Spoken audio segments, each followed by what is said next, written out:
Olá, tudo bem? Como vocês estão? Hoje nós vamos falar sobre o método científico. Muitas vezes nós acreditamos que o método científico é utilizado somente por cientistas no laboratório, mas não é assim que acontece. Nós podemos usar o método científico em várias possibilidades na nossa vida, né? Então, como é que começa? O método científico é uma série de procedimentos e de passos que você segue para você chegar a uma conclusão, para você entender o fenômeno que está acontecendo. Então, primeiro, você vai observar um fato, observar um problema, né? Primeiro você tem um problema, depois você levanta questionamentos, perguntas sobre como é que isso está acontecendo, de que forma tudo isso está ocorrendo.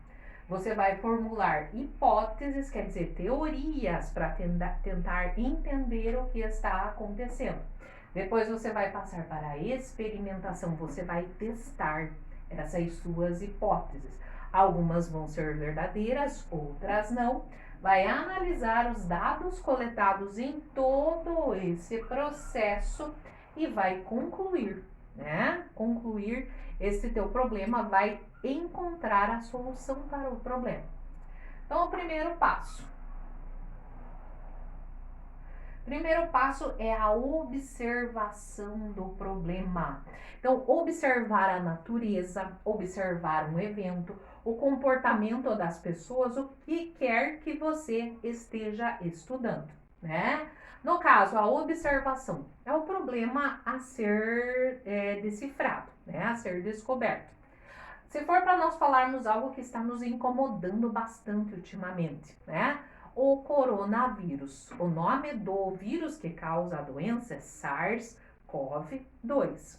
Então, o SARS-CoV-2, o SARS-CoV já existia, já era nosso conhecido. É o vírus que causa o resfriado. Não somos apenas os seres humanos que têm resfriado, os outros animais também têm resfriado, né? O vírus que causa resfriado. Só que esse vírus sofreu mutação e se transformou no SARS-CoV-2 e começou a provocar doença e morte na China. Ele foi descoberto no dia 31 de dezembro de 2019, né? E hoje nós temos uma pandemia ocasionada pelo SARS-CoV-2. Então, então a observação do problema? O que é? Qual a observação do problema? A presença do vírus, a mutação que o vírus sofreu e como os seres humanos não têm anticorpos para esse vírus mutado, modificado, nós adoecemos na presença desse vírus. Então, essa é a observação do fato, né? Então, a partir da observação, nós vamos fazer os questionamentos, né?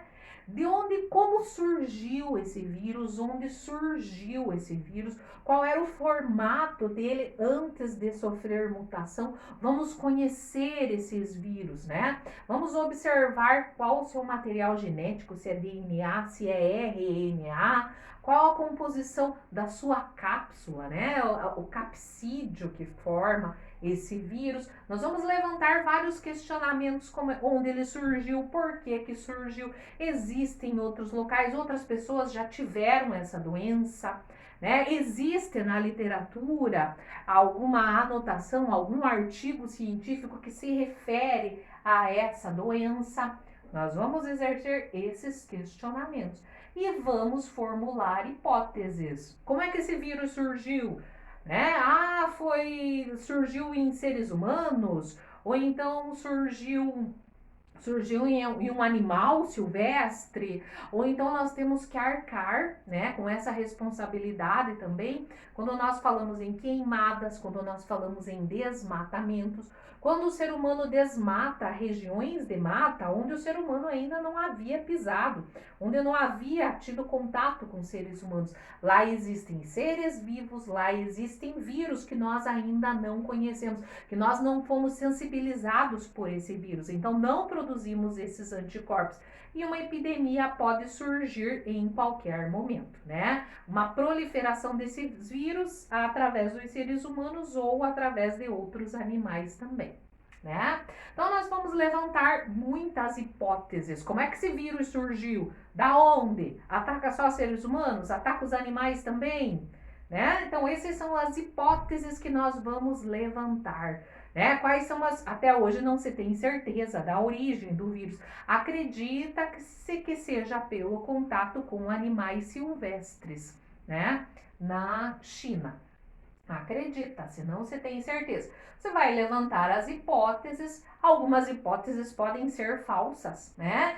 Nós encontramos aí muitas pessoas acreditando que o vírus foi produzido pela China, que foi produzido em laboratório e se espalhou. Imagine, essas são hipóteses que são falsas, porque elas já foram testadas, já foi verificado o material genético do vírus e viram que foi por meio de uma mutação que o vírus sofreu. Né? Então, hipóteses são levantadas e são testadas, as falsas são refutadas, quer dizer, são deixadas de lado. E nós vamos partir para a experimentação. No caso, o que seria experimentação aqui? Né? A experimentação seria produzir um medicamento, né? Só que a gente sabe que o medicamento eficiente para matar vírus é o nosso sistema imunológico. Né? Não existe remédio que mate vírus. Nós vamos ter de usar o quê? Uma vacina. A vacina é uma tecnologia, é uma forma de sensibilização do nosso sistema imunológico. Então, a vacina é um medicamento, é uma tecnologia de imunização ativa. Ativa por quê? Né? Porque nós vamos ter de entrar em contato com o vírus, né? Só que no caso da vacina, esse vírus ele foi modificado, ou ele está morto, ou ele está atenuado. É uma forma que não é capaz de provocar a doença no nosso organismo. Ou mesmo com partes, com pedaços, com fragmentos desse vírus. Pode-se produzir vacina, né? Com fragmento desse micro-organismo. Vai ser colocado, vai ser manipulado dentro da vacina e quando ela entra em contato com o nosso organismo, vai ser capaz de fazer com que o nosso organismo produza anticorpos. Mas o vírus da vacina não vai ser capaz de nos causar a doença, porque na vacina o vírus está modificado. Certo? Então, é o nosso organismo que vai produzir esses anticorpos. Então, por isso é imunização ativa.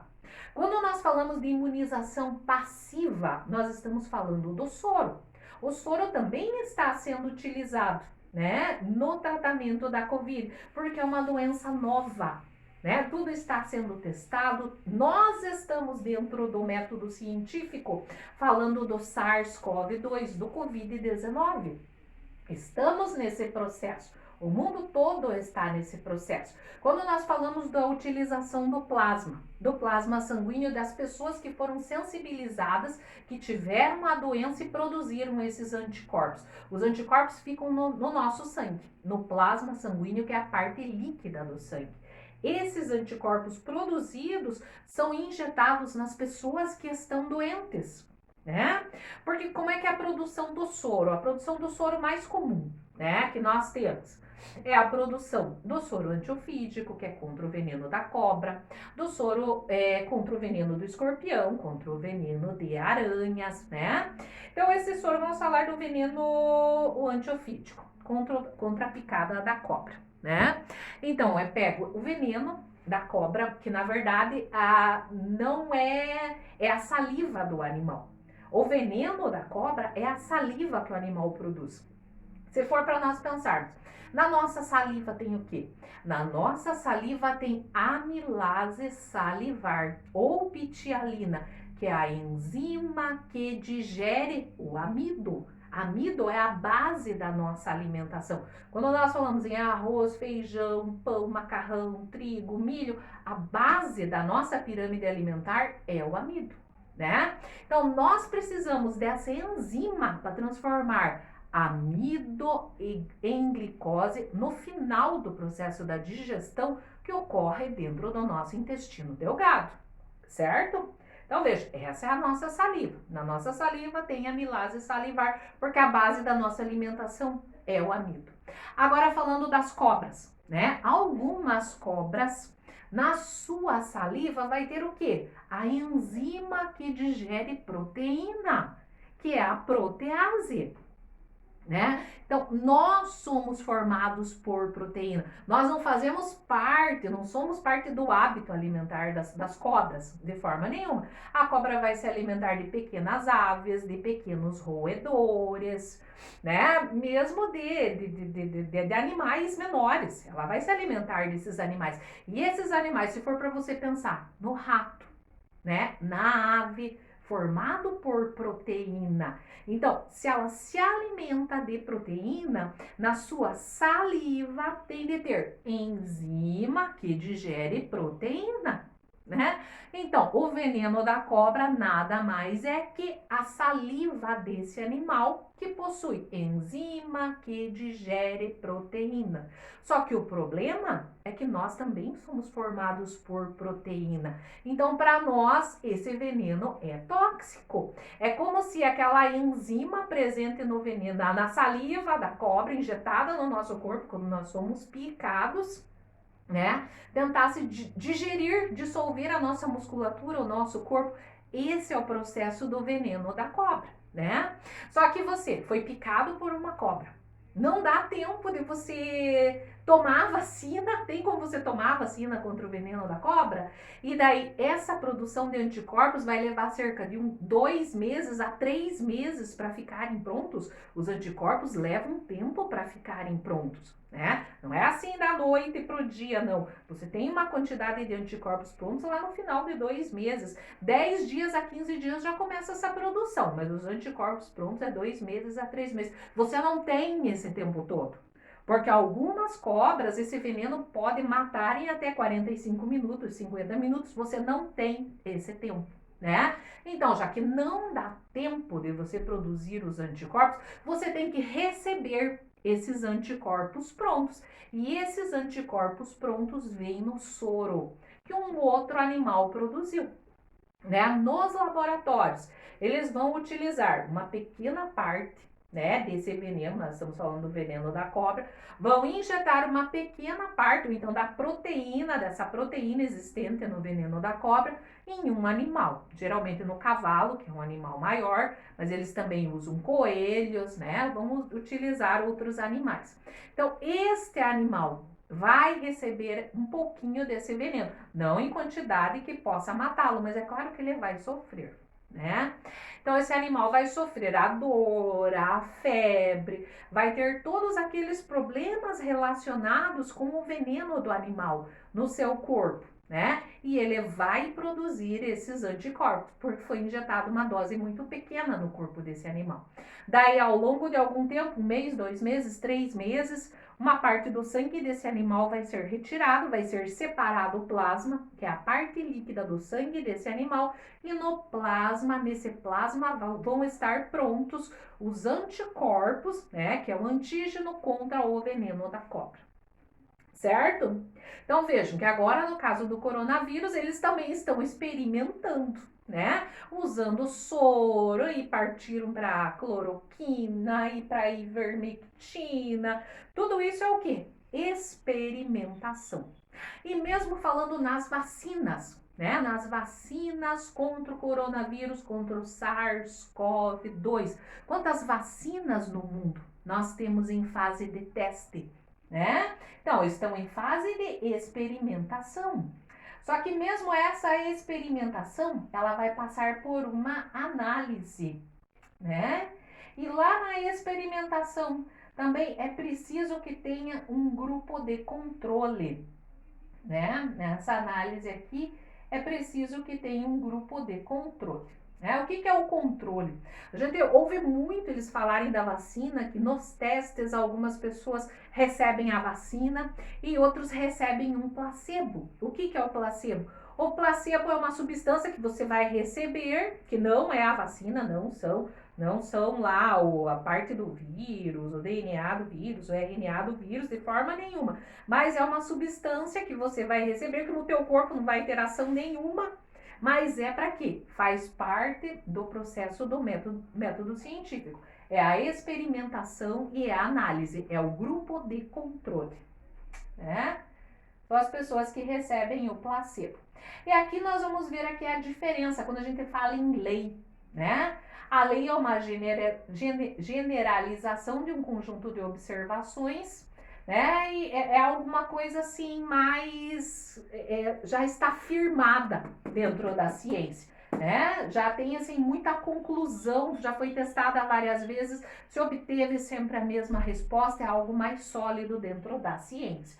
O exemplo é a lei da gravitação universal, descoberta por Isaac Newton. Né? As hipóteses são assim, várias explicações que você levantou, né? Várias explicações, as hipóteses são previsões, várias previsões que você fez e você vai testá-las, né? E a teoria é uma hipótese que já foi testada várias vezes e se obteve sempre a mesma resposta. Né? Então, aqui a teoria, o exemplo é a teoria da evolução. E a conclusão deste experimento, né? Como nós falamos lá, né? Que eles colocaram, algumas pessoas receberam o placebo, outras pessoas receberam a vacina, né? E no final das contas eles vão retirar amostras do sangue dessas pessoas para poderem concluir. E nós temos uma vacina que seja adequada, que seja confiável, não só uma, é importante que nós tenhamos vários tipos de vacinas e tratamentos diferentes, né? Então, o que diz aqui que o método científico, ele é para todos, nós podemos usar esse método em várias situações que ocorrem conosco, né? Num belo dia lá nós acordamos de manhã, nós vamos ver lá, a luz está apagada, né? Não tem luz na nossa casa, né? Esse é o problema. Nós estamos sem luz na nossa casa. Daí nós vamos levantar hipóteses, né? Para tentar explicar o que será que aconteceu. Será que a lâmpada queimou? Né? Se você for ver se a lâmpada queimou, é uma hipótese, você vai testar essa hipótese. Como é que você vai testar essa hipótese? Você vai num outro cômodo da casa e vê se tem luz ou não, né? Aí você já vê se a hipótese é verdadeira ou se a hipótese é falsa. Ou muitas vezes a gente sai lá na rua para ver se tem luz na casa dos vizinhos também. É uma outra hipótese, certo? Então, você vai levantando as hipóteses e vai testando essas hipóteses também. Outro caso muito comum também, né? Quando você pega uma goiaba, você vai comer a goiaba e tem um bicho dentro da goiaba. Mas e daí? Né? O problema é o quê? O bicho dentro da goiaba. Mas como é que o bicho entrou lá dentro da goiaba? Você vai formular hipóteses, né? Então, como é que você vai formular hipóteses? Será que o bicho entrou lá pela raiz da árvore, passou pelo caule, folha, flor e foi dentro do fruto? Será que o bicho existe sobre o vegetal? A lagarta existe sobre o vegetal e perfurou a fruta e está se desenvolvendo lá dentro? É uma outra hipótese. Será que a lagarta já existia na flor? E quando se formou o fruto, ela está se desenvolvendo dentro do fruto? Uma outra hipótese. Vejam que várias hipóteses podem ser lançadas, né? E a hipótese que foi testada e que foi feita experimentação é a de quê? Né? Ou veio uma mosca, várias espécies de mosca, botaram os seus ovos sobre o fruto. Quando o ovo eclodiu, formou a larva perfurou o fruto e foi se desenvolver lá dentro, que é o bichinho de goiaba. Ou ainda veio a mosca, várias espécies de mosca colocam os seus ovos dentro do fruto, perfuram o fruto, colocam os seus ovos lá dentro do fruto. Dos ovos vão eclodir, os ovos vão eclodir e vão formar uma larva, que é o bichinho da goiaba, né? E o bichinho da goiaba, essa larva, come dia e noite, come dia e noite, come dia e noite, come dia e noite, come dia e noite. Por quê? Porque dentro de pouco tempo ela vai se formar e vai formar uma pupa, vai formar um casulo. E quando a goiaba amadurece, cai o fruto no chão, né? E quando ela vai se decompondo no chão, pela ação dos micro-organismos, das bactérias e dos fungos, da pulpa Da pupa vai sair a mosca, né? A mosca que vai se desenvolver e vai se transformar em uma mosca adulta. Mas como é que a gente descobre tudo isso? Utilizando o método científico. E se for para nós testarmos esta hipótese, a da mosca que veio, perfurou o fruto, botou os seus ovos dentro do fruto, do ovo eclodiu, formou a larva, que é o bichinho da goiaba, da larva vai formar a pupa e da pupa vai formar o inseto adulto. Se for para nós testarmos, né? Então, o primeiro passo lá. Vamos lá voltar. O primeiro passo é a observação. Vamos lá. Primeiro passo, observação.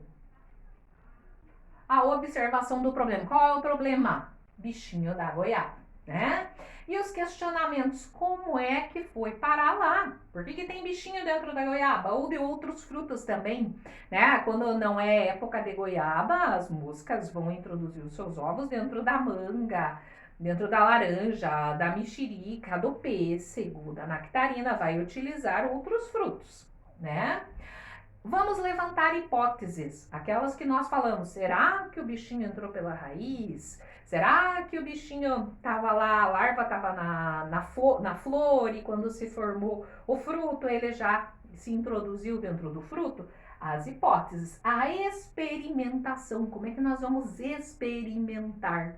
Né? Em uma árvore lá, em uma goiabeira, nós vamos deixar algumas goiabas, né, sem proteção na árvore e outras nós vamos colocar um saco de papel ou então um saco de papel manteiga, né? Alguma coisa assim que não vai desmanchar com a chuva, né? Vamos colocar lá, vamos envolver esse fruto na árvore, vamos fechar lá esse fruto na árvore. Vamos impedir que a mosca venha e coloque os seus ovos dentro do fruto. Olha, esse é o nosso experimento. Nós vamos colocar o experimento, o saco de papel manteiga em volta dos frutos e o de controle é a goiaba que fica lá, sem proteção nenhuma na árvore, certo? Com o passar do tempo, nós vamos fazer o quê? Nós vamos pegar a goiaba que estava envolvida no pacote e a goiaba que estava sem proteção. E vamos ver aonde que tem bichinho. Na envolvida com o pacote vai estar sem bichinho. Na que estava livre, vai ter o bichinho lá dentro, certo?